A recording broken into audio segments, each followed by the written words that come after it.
Dans cet épisode, nous allons enquêter sur 3 des histoires de magie et de sorcellerie les plus morbides d'Europe. Vlad l'Empaleur, Richard III et Attila le Hun sont des figures quasi mythiques. Nous sommes fascinés par les méfaits des empereurs romains et des hordes vikings. Mais c'est facile d'oublier que ces gens et leurs victimes ont réellement existé. Et que la réalité est souvent plus complexe que la légende sanglante. Je m'appelle Joe Crowley, je suis journaliste. Je m'appelle Susanna Lipscomb, je suis historienne. Ensemble, nous allons dévoiler la réalité cachée derrière des personnages et des événements restés tristement célèbres. En revisitant les scènes de crime, c'est bon, affaire classée. Et en explorant de nouvelles pistes, regardez, voilà les preuves. Pour tirer des conclusions parfois étonnantes. Vous pensez connaître ces chapitres de l'histoire? Rien n'est moins sûr. Dans cet épisode, nous allons enquêter sur 3 des histoires de magie et de sorcellerie les plus morbides d'Europe. Quel rôle l'Inquisition espagnole a-t-elle joué dans les accusations de sorcellerie portées contre des milliers de gens? Tout ce que les victimes pouvaient faire, c'était prier et crier. Au cours du XVIIIe siècle, un groupe de voleurs masqués hollandais a-t-il vraiment agi sous la coupe du diable? Les seuls aveux que l'on a ont été obtenus sous la torture. Pourquoi une famille de fossoyeurs a-t-elle été tenue responsable de la propagation d'une maladie mortelle dans la petite ville de Frankenstein? Tout ça a été mis en scène de manière cruelle et macabre.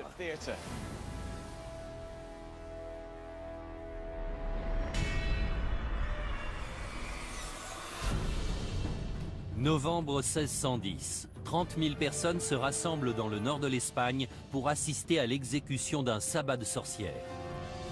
Maria de Arbourou, 70 ans, a été reconnue coupable d'être la reine des sorcières. Elle est accusée de diriger le sabbat du village de Zugarramurdi, d'avoir tué des nourrissons et de vénérer le diable. Des mois durant, Maria et le reste de son assemblée étaient aux mains de la redoutable Inquisition espagnole. Au terme de cet interrogatoire, 6 d'entre eux vont être condamnés au bûcher et brûlés vifs. Mais Maria et les autres étaient-ils réellement coupables ou étaient-ils victimes d'une conspiration de l'Inquisition? Dans un recoin des Pyrénées, à 360 km de Madrid, se trouve le village isolé de Zugarramurdi. Au début du XVIIe siècle, ce village a été la cible d'une des organisations les plus redoutées, l'Inquisition espagnole.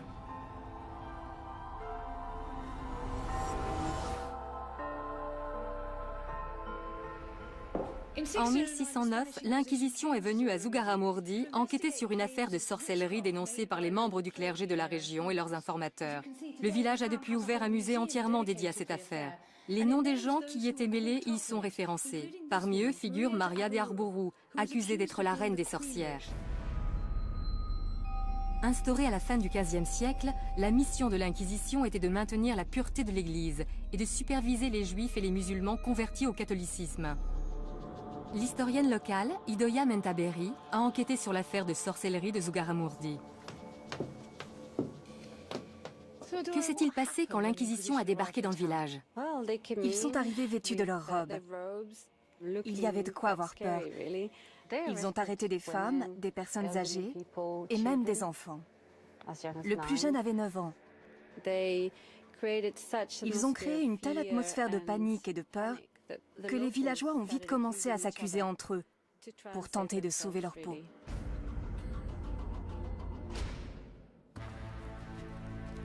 Maria de Arbourou s'est retrouvée au cœur de ces accusations.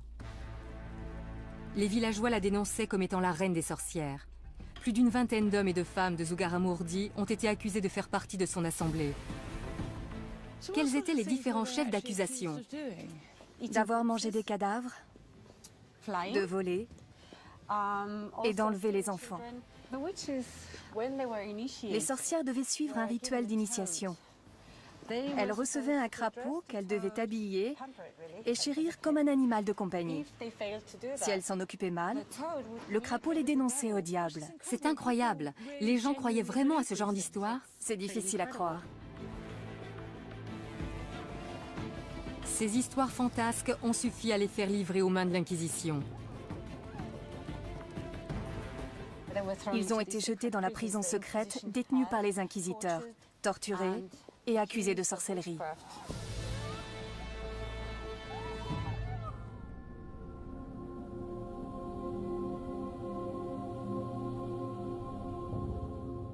Idoia m'a décrit les terribles événements qui se sont tenus ici au XVIIe siècle. Mais j'aimerais comprendre comment ces habitants d'un coin reculé de la montagne ont pu croire en ces histoires au point d'exécuter d'autres villageois.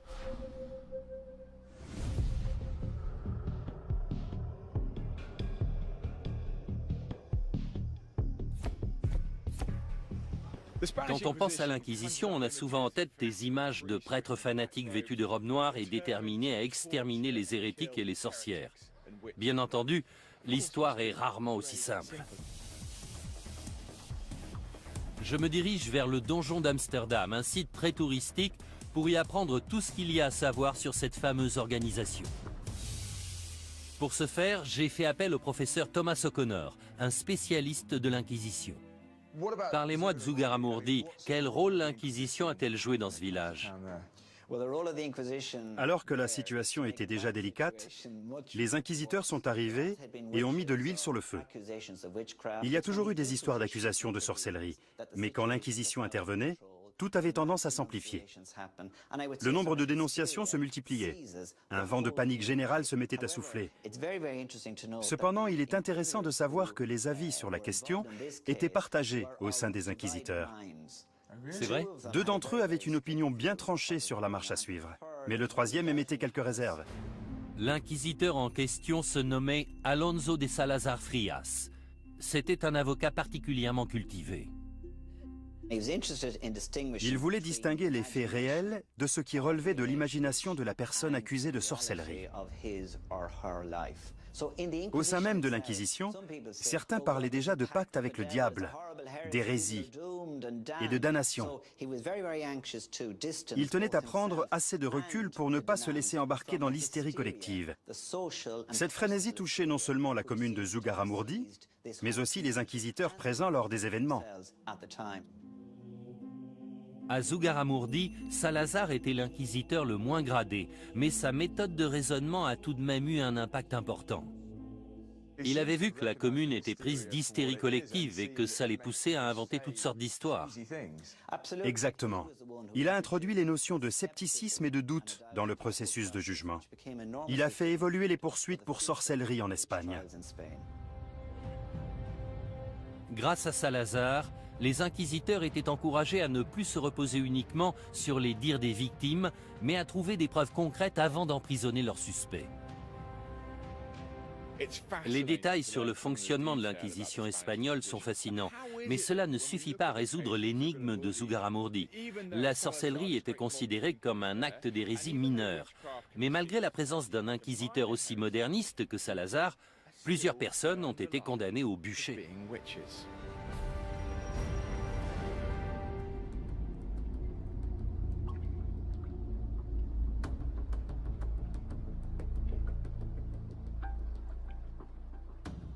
Joe a révélé l'impact tragique qu'a eu l'Inquisition espagnole sur le village de Zugarramurdi.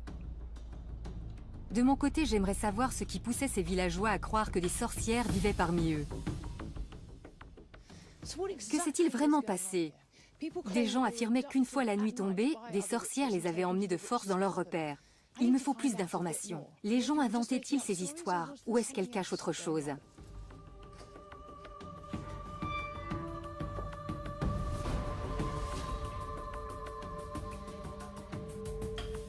Je compte sur l'aide du professeur Peter Kinderman, psychologue clinicien, pour m'expliquer comment de telles accusations voient le jour et ce qui poussait les gens à y croire aussi facilement. D'après les témoignages, c'est dans ces caves que les sorcières se réunissaient. Cet endroit est assez fabuleux, n'est-ce pas? C'est un site extraordinaire. L'impact d'une histoire de sorcière est tout de suite plus fort quand il est censé se passer dans un endroit comme celui-ci.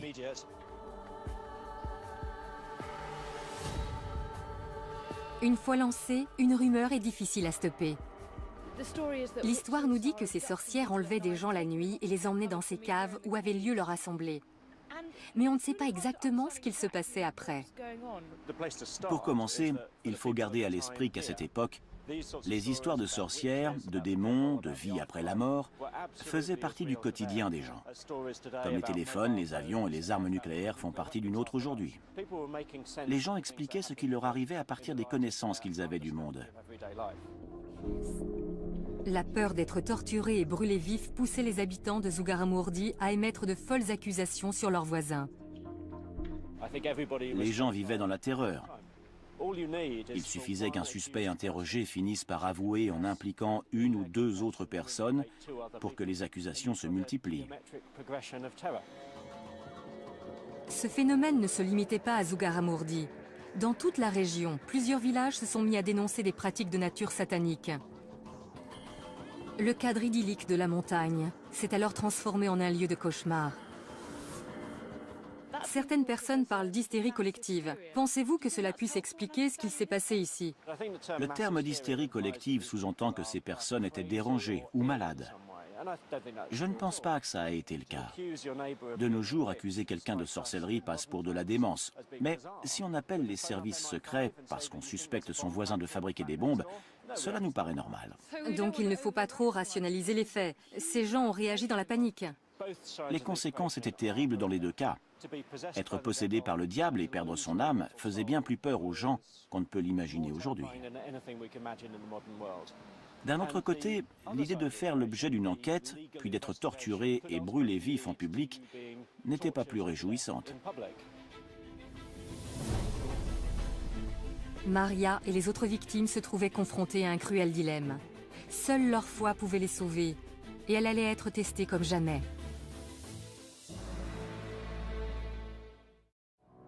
L'enquête menée par l'inquisiteur Alonso de Salazar a abouti à la libération de plusieurs suspects. Mais Salazar ne pouvait tous les sauver. Maria de Arbourou et 5 autres personnes ont été jugées coupables.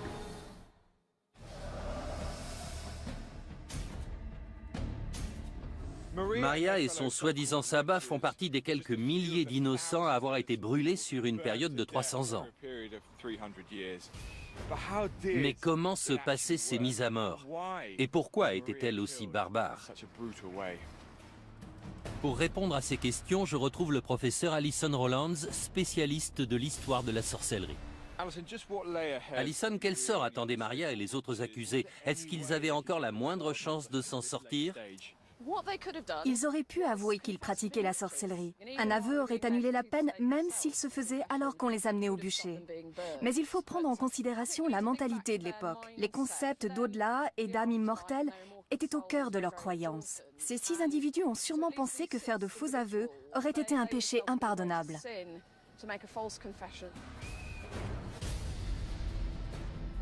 En refusant de choisir la facilité, Maria a définitivement scellé son destin. Elle et ses pairs étaient condamnés à trouver la mort d'une des pires façons imaginables. Pourquoi le bûcher? Pourquoi une mort aussi horrible? On ne pouvait pas les pendre ou les décapiter? Selon certaines croyances religieuses, le feu a le pouvoir de purifier l'âme d'un pécheur. Même si ça peut paraître assez tordu, brûler les personnes accusées de sorcellerie était vu comme une façon de sauver leur âme. J'imagine à quel point ça doit être horrible de voir les flammes se répandre et commencer à brûler. La douleur doit être insoutenable tant qu'on reste conscient. C'était l'une des sentences les plus cruelles. À mon avis, les inquisiteurs pensaient que la menace du bûcher suffirait à convaincre les gens d'avouer. Mais ce n'était pas toujours le cas. Donc ils devaient mettre leur menace à exécution. Je ne suis pas sûr de vouloir la réponse à cette question, mais est-ce que ces gens sentaient la mort arriver? Combien de temps se passait-il avant qu'ils ne succombent aux flammes? Malheureusement, il est presque certain qu'ils aient eu le temps de sentir l'odeur du feu et de subir l'atroce douleur causée par les flammes qui se rapprochaient.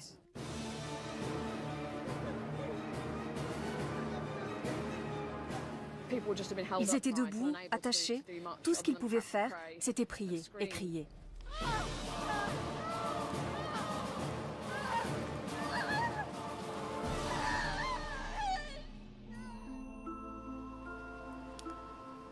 Maria et les autres prétendues sorcières ont connu l'une des pires morts imaginables. Et dire qu'ils auraient pu en réchapper s'ils s'étaient repentis de leurs péchés. Cependant, Salazar a enclenché la fin de ces pratiques barbares.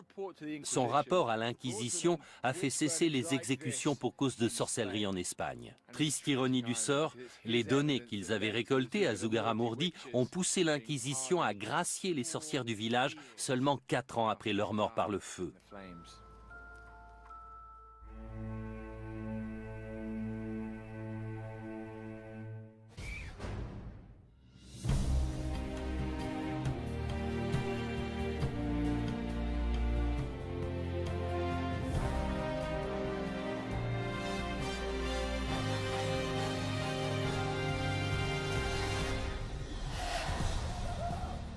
11 mai 1772.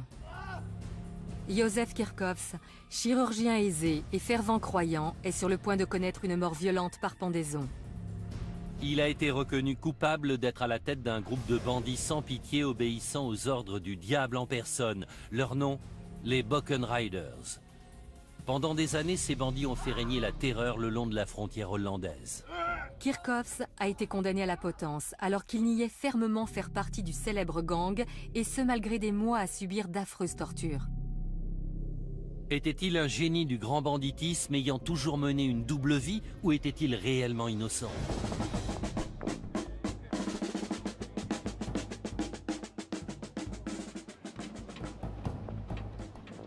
Les festivités qui ont lieu tout autour de moi sont organisées en l'honneur des héros du folklore hollandais, les Bockenriders. Bockenriders signifie les cavaliers du bouc. Les représentations de ces personnages sont nombreuses.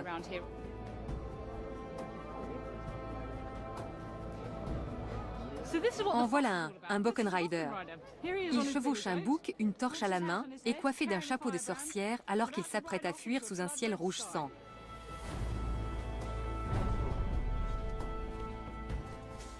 De nos jours, beaucoup de gens voient les Bockenriders comme des justiciers, une sorte de version hollandaise du légendaire Robin des Bois. Cependant, les études contemporaines les décrivent comme un violent groupe de voleurs sans foi ni loi qui n'hésitaient pas à prendre pour cible les prêtres et leurs églises. Au centre de ces récits se trouve l'arrestation du médecin local, le docteur Józef Kirchhoffs, en 1771. Il était accusé d'être à la tête de ces opérations. Mais était-il un justicier à la Robin des Bois ou un malfaiteur sous la coupe du diable ?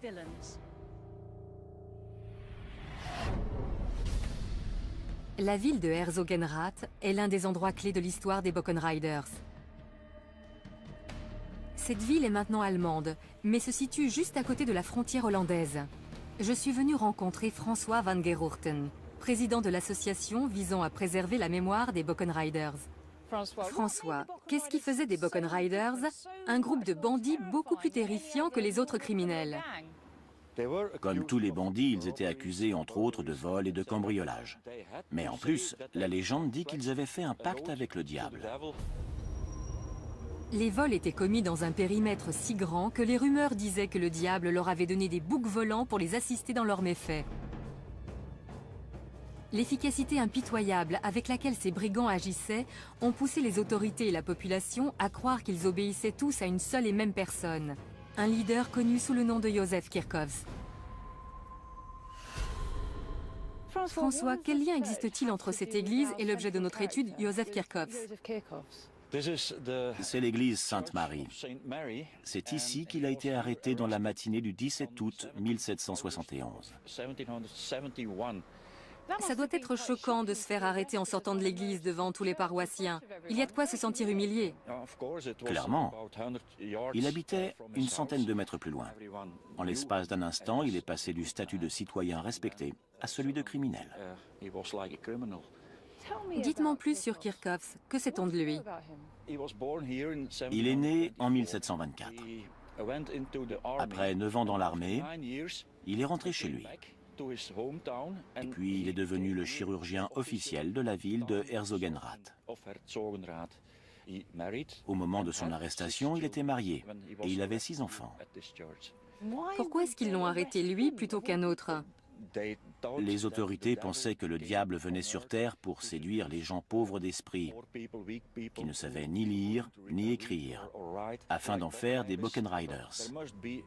Mais leur chef devait forcément être quelqu'un de plus instruit. Ils ont pensé à Kirchhoffs. Ses accusateurs étaient persuadés qu'il menait une double vie. Aux yeux de ses concitoyens, il passait pour un bon chrétien, mais une fois la nuit tombée, il devenait le leader de ce groupe de criminels. C'est un peu comme Dr. Jekyll et Mr. Hyde. La formation militaire de Kirchhoffs pouvait certainement s'avérer utile au commandement d'un groupe de violents bandits. En plus de ça, plusieurs malfaiteurs présumés ont donné son nom sous la torture. Menait-il réellement une double vie? Était-il le chef tout-puissant de ce groupe de bandits?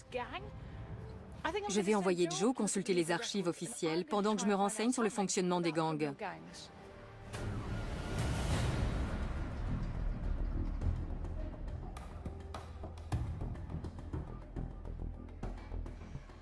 L'histoire de Joseph Kirchhoffs et des Boken Riders est empreinte de mythes et de légendes. J'aimerais démêler le vrai du faux. Et le meilleur moyen d'y parvenir, c'est de consulter les archives officielles. Après tout, il semblerait logique que la torture et l'exécution d'un homme aussi respectable que Joseph Kirchhoffs aient fait l'objet d'un rapport écrit. Les originaux des documents officiels concernant Kirchhoffs et les Boken Riders sont conservés à Maastricht, dans une ancienne église. Cette dernière abrite dorénavant les archives historiques de Limbourg. L'archiviste Truus van Roy-Rox a étudié ces documents cruciaux en détail. S'il y a une personne qui peut m'aider à percer le mystère de cette histoire et faire éclater la vérité au grand jour, c'est elle. Il y a beaucoup de légendes au sujet des Boken Riders. Quelles conclusions peut-on tirer des documents de l'époque? Quels sont les faits? On a là les comptes rendus des tortures infligées aux prisonniers soupçonnés de faire partie de ce groupe de malfrats.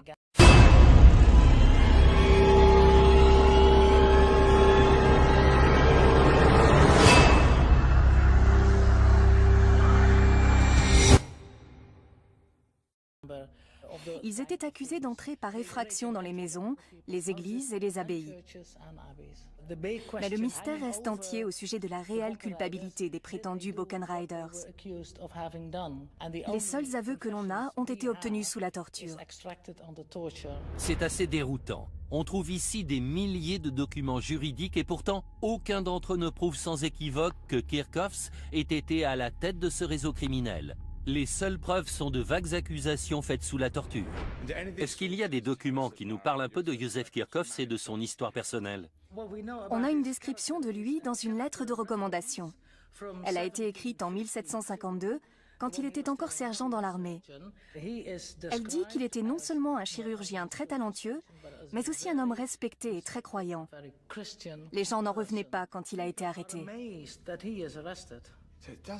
Ça semble un peu tiré par les cheveux qu'un homme aussi sympathique et attaché aux valeurs du christianisme se retrouve à la tête d'une cruelle organisation de malfaiteurs.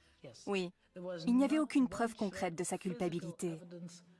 Il avait seulement été dénoncé par d'autres suspects passés sous la torture. Clairement, la façon dont ces aveux ont été extirpés pose problème. J'aimerais en savoir davantage sur la nature de ces tortures. Le château où elles ont eu lieu existe toujours. On peut aller voir si vous voulez. Je visualiserai mieux. Ça ne fait aucun doute.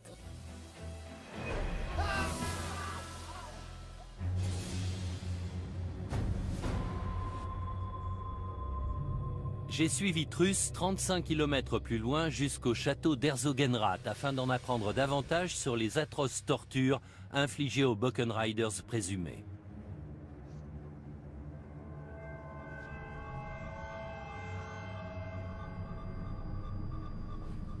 Regardez-moi tout ça.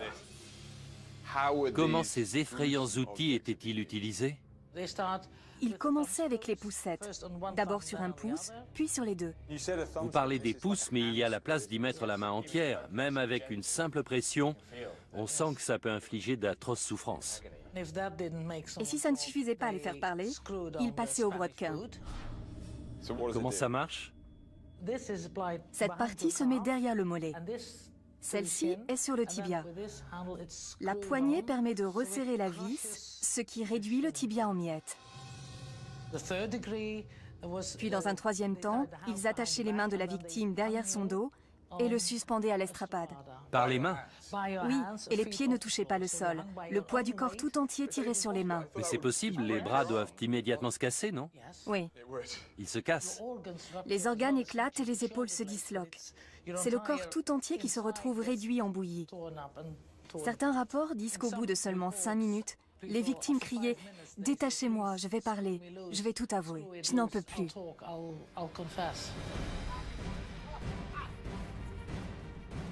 Des douzaines de membres présumés des Buchan Riders ont été torturés dans ces lieux et ont rapidement avoué leurs crimes. Mais pas Kirchhoffs. Il disait à ses tortionnaires « Messieurs, vous pouvez réduire mon corps en miettes, je n'ai rien à avouer ». Respectait-il la loi du silence ou était-il véritablement innocent?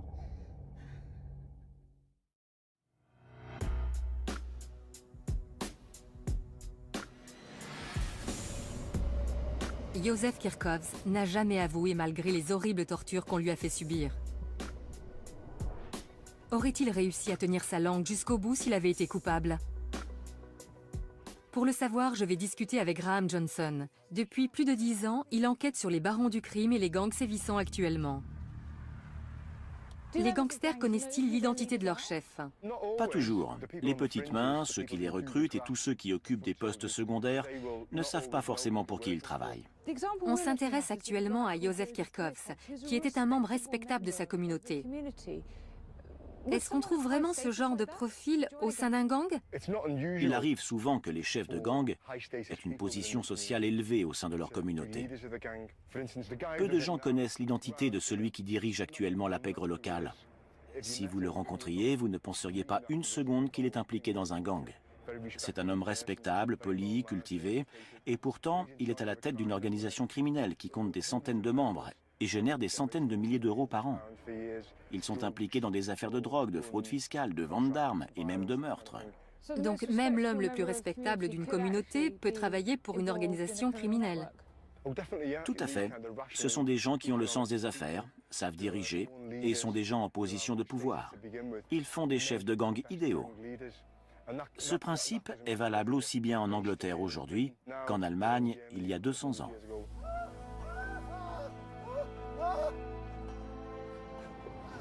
Quand je suis arrivée à Deptford, j'étais persuadée qu'un père de famille très croyant comme Józef Kirchhoffs ne pouvait en aucun cas être à la tête des Buchan Riders. Pourtant, les gangs d'aujourd'hui opèrent au sein de leur communauté dans le plus grand secret. Si Józef pouvait garder le silence sous la torture, peut-être était-il capable aussi de mener de front une vie de famille et la direction d'une organisation criminelle.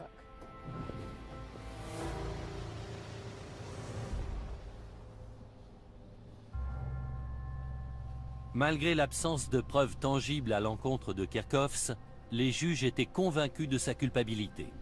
Après des mois de torture, le verdict est finalement tombé.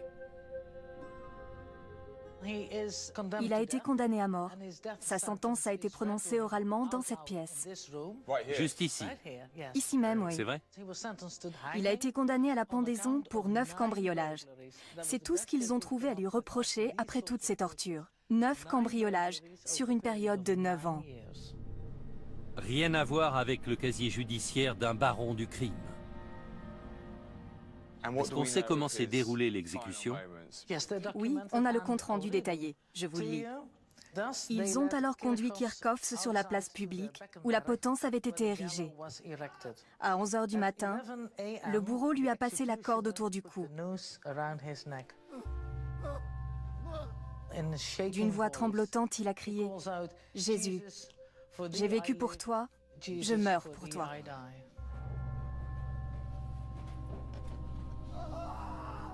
Vous pensez qu'il était impliqué dans cette affaire d'une manière ou d'une autre? Il est vraiment très peu probable qu'il ait pris part à leurs activités. Il n'y a pas la moindre preuve de son implication.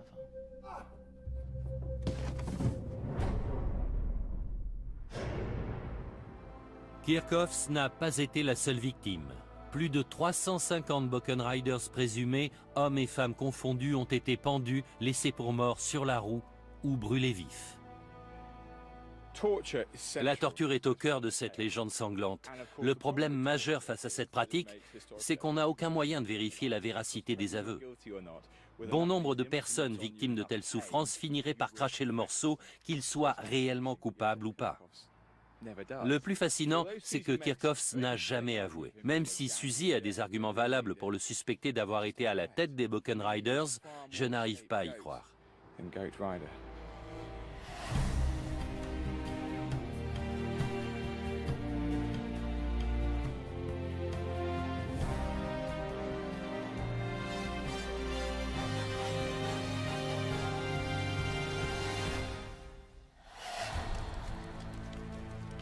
« 26 septembre 1606.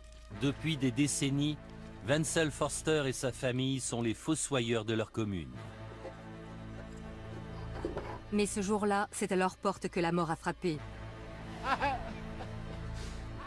Forster, sa femme et ses domestiques vont être torturés puis brûlés vifs pour avoir répandu une épidémie meurtrière ayant causé la mort de plusieurs centaines de personnes.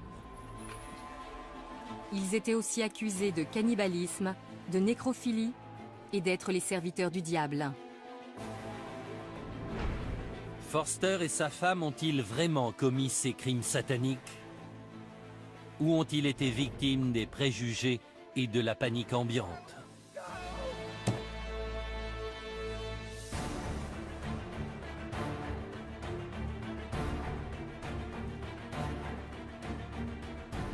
J'ai fait le voyage en Europe centrale pour en apprendre davantage sur la terrible légende de Forster. Voici la ville de Żabkowice-Sławski, située au sud de la Pologne. Depuis des siècles, elle est le nœud commercial de cette zone rurale. Ce n'est pas le genre de ville qu'on s'attend à voir faire la une des journaux.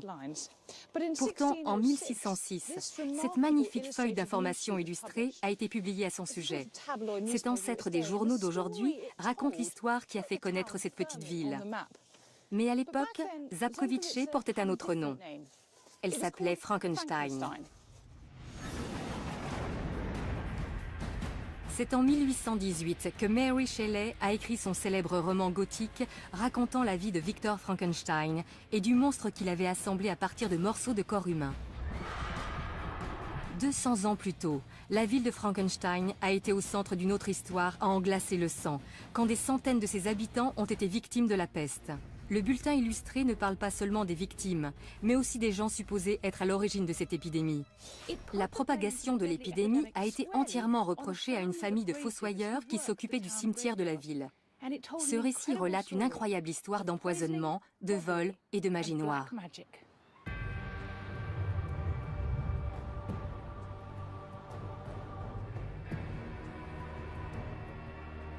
Au banc des accusés se trouvait Wenzel Forster, le fossoyeur en chef, mais aussi sa femme, ses domestiques et ses assistants.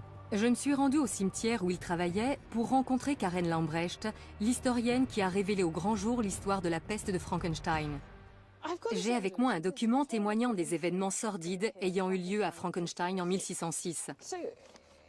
Que décrivent exactement ces somptueuses illustrations ? Eh bien, on y voit les fossoyeurs en train de disperser le poison qui a causé l'épidémie. Forster a été accusé d'étaler une pâte faite à base de restes humains sur les poignées de porte du village afin de répandre la maladie. Mais ces allégations ne s'arrêtaient pas à celles d'empoisonnement. Que signifie cette image? Il n'était pas seulement accusé de tentative d'empoisonnement, mais aussi de meurtre rituel et de vol. Là, on voit un fossoyeur dévorant un enfant. C'est du cannibalisme. Ils maltraitaient les cadavres. Ils extrayaient les fœtus morts du ventre des femmes enceintes. Aucun détail n'est épargné. En tant que fossoyeur de la ville, Forster était chargé d'enterrer les victimes de la peste. Son accès immédiat aux cadavres a poussé les villageois à croire facilement à ses accusations. Ce que Karen vient de me dire est à la fois surprenant et choquant. On savait que des gens étaient accusés de sorcellerie dans toute l'Europe, mais ici on a accusé des fossoyeurs de répandre la peste. J'aimerais en apprendre plus sur l'idée que les gens se faisaient de la peste pour en avoir peur au point de persécuter ceux qu'ils pensaient responsables de sa propagation.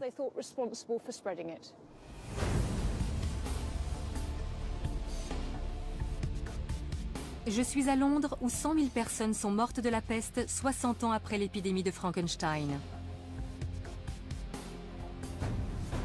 Je retrouve le professeur Robert Jout, un historien médical, à l'église Saint-Bride où reposent des centaines de victimes de la peste. Robert, pouvez-vous m'en dire un peu plus sur la peste? Sait-on combien de victimes elle a fait à Frankenstein?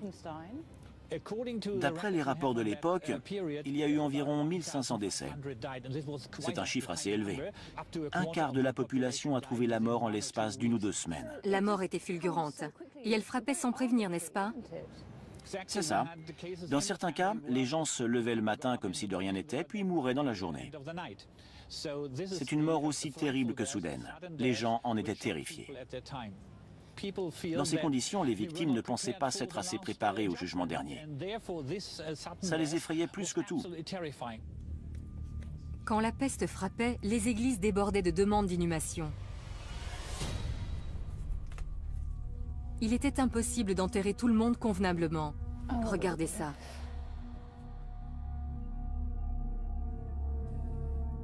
On se rend mieux compte du traumatisme subi. Absolument. La plus grande peur des gens était de ne pas être enterrés individuellement et de finir dans une fosse commune. On peut comprendre que l'idée d'être enterré au même endroit que des centaines d'autres victimes les a terrorisés. Il n'était plus qu'un corps sans identité. Exactement. Les ossements sont éparpillés un peu partout. C'est typique d'une fosse commune creusée lors d'une épidémie de peste au XVIIe siècle.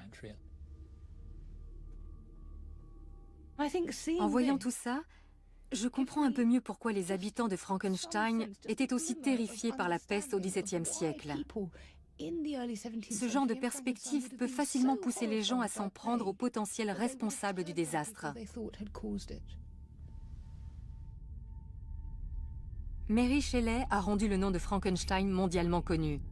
Mais les événements qui ont eu lieu dans la ville auraient aussi pu suffire à inscrire ce nom au panthéon de l'horreur.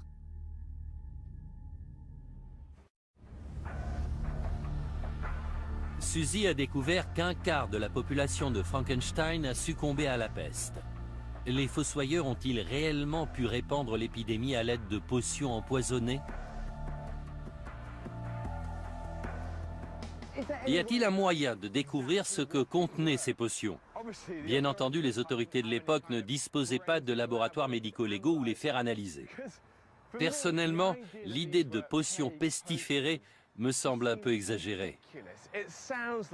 On pourrait presque y voir un complot monté dans le but de s'en prendre aux fossoyeurs.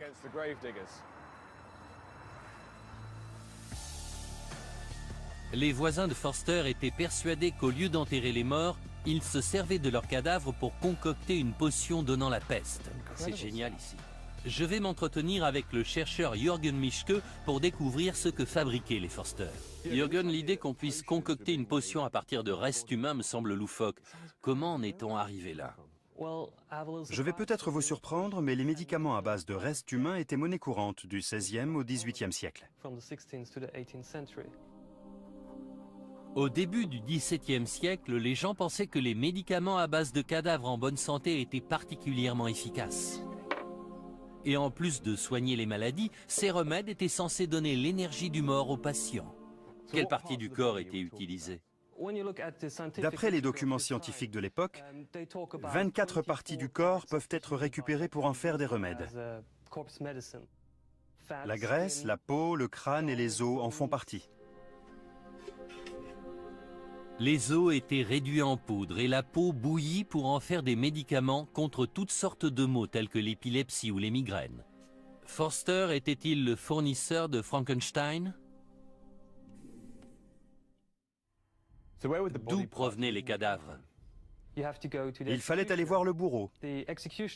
Il avait tous les droits sur le cadavre des gens qu'il exécutait. C'était la seule façon de se procurer un corps jeune et sain. C'était un revenu complémentaire non négligeable pour les bourreaux. Il est possible que certains fossoyeurs aient voulu en profiter aussi. Est-ce que ces potions pouvaient aussi servir à répandre une maladie? Les autorités avaient interdit tout remède fait à partir du corps d'un malade ou d'une personne âgée parce qu'ils savaient que c'était plus risqué. Mais les fossoyeurs ont peut-être transgressé cette règle sans savoir que cela représentait un réel danger pour les patients. Quand on se fournit illégalement chez un fossoyeur, il y a forcément plus de risques. C'est fou de penser qu'on se soignait avec des restes humains. Si on y réfléchit un peu, le but est d'aider quelqu'un à survivre grâce au corps de quelqu'un qui est déjà mort. Les transfusions sanguines et les transplantations d'organes suivent aussi cette logique. C'est fascinant. Moi qui pensais que cette histoire avait été fabriquée de toutes pièces pour se débarrasser des fossoyeurs, et finalement j'apprends que la médecine actuelle fait appel aux mêmes méthodes. Officiellement, les fossoyeurs ne devaient pas être autorisés à fabriquer ce genre de remède. Mais cette éventualité ne semble plus aussi extravagante qu'avant. De plus, la fabrication de remèdes de cette nature faisait clairement d'eux les coupables idéaux.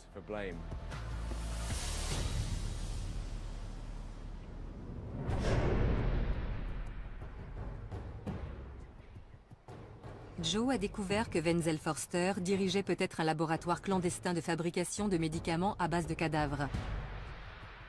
Leur activité a pu être à l'origine de la propagation de la peste, même involontairement. Mais tout ça n'explique pas les autres sordides chefs d'accusation portés contre lui et son entourage. De retour en Pologne, je vais visiter avec Karen les cachots situés sous la mairie.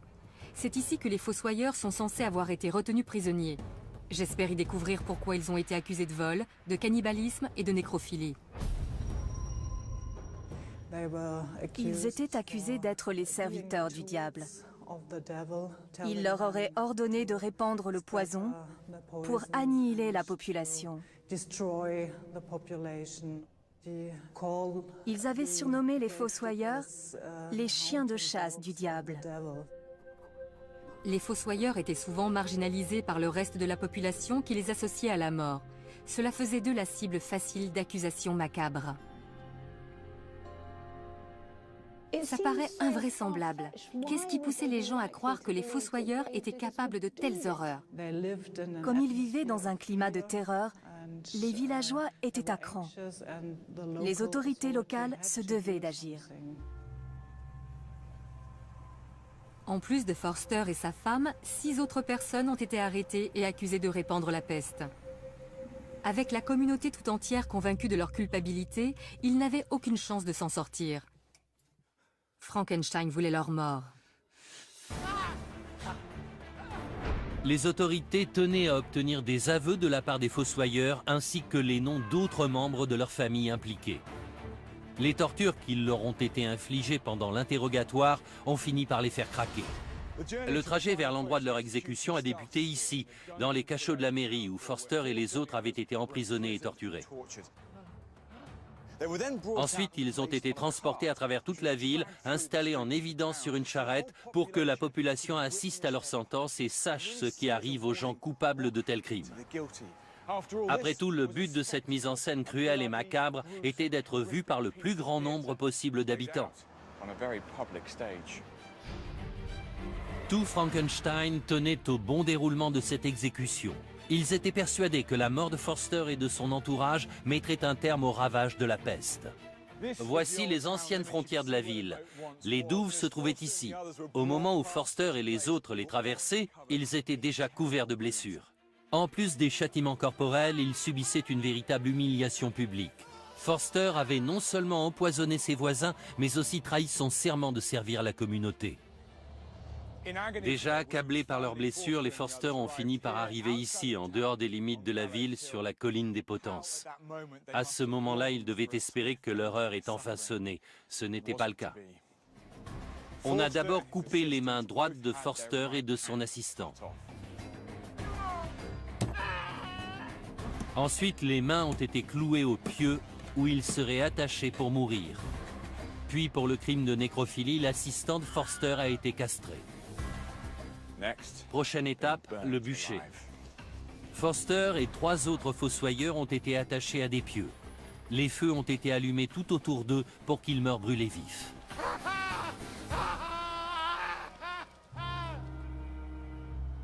Pendant les 11 années qui ont suivi, d'autres familles de fossoyeurs ont été arrêtées, jugées et exécutées. Parmi eux, un garçon de seulement 14 ans a été décapité.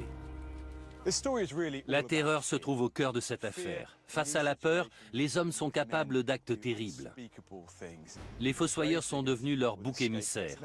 Ils avaient peut-être bel et bien utilisé des cadavres pour faire des potions. Ils ont peut-être même involontairement propagé l'épidémie. Mais ce genre de remède était courant à l'époque. Beaucoup de gens les utilisaient dans l'espoir de guérir. Les habitants de Frankenstein ont fait preuve d'une hypocrisie presque barbare en se retournant contre les fossoyeurs. Leur sentence a été irrévocable.